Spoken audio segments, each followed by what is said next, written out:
PS5, Flat_Z dumps PS5 secure processor, confirms he has a PS5 hypervisor exploit via a PS4 game save exploit.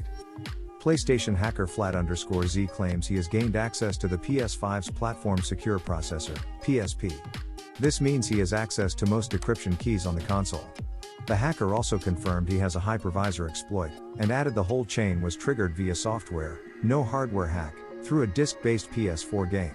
No details have been given on what firmware this was achieved on, and there wasn't any plan announced to release the exploit chain.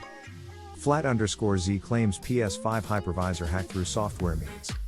Hacker Flat_Z, known for his past work on the PS4 and his recent involvement with PS5 security, stated he has hacked the PS5 hypervisor via an exploit chain triggered through a disk-based PS4 save game exploit.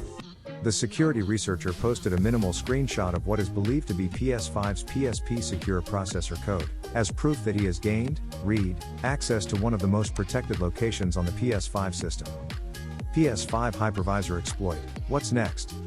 Zekoxow states that Flat_Z now has access to all PS5 decryption keys. Having access to the keys would at the very least mean a possibility to decrypt firmware files and game files. This can be useful, at the very least, for hackers looking to reverse engineer the latest and greatest firmware updates to look for more vulnerabilities. Generally speaking, there's not guarantee that Flat_Z will release anything.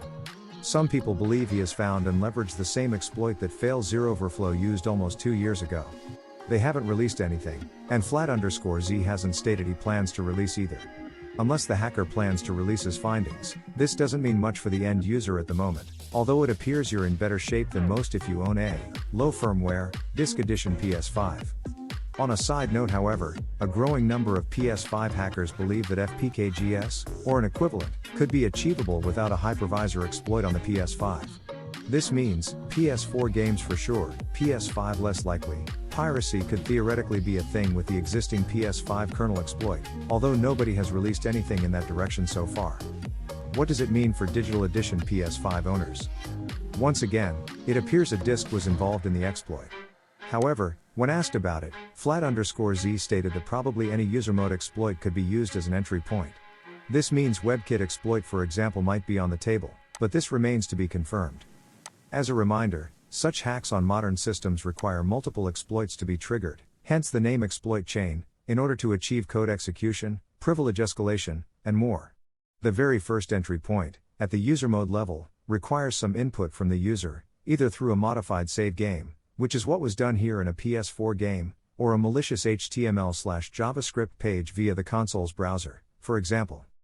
It could be possible to then trigger privilege escalation independently of the initial entry point, which is why WebKit might be a viable attack vector even if a PS4 game was used in this first iteration of the hack.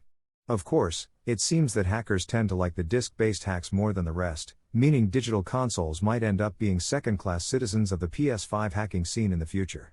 Only time will tell. Wait for more news about this new exploit by Flats. I hope you liked this video. Don't forget to hit that like button.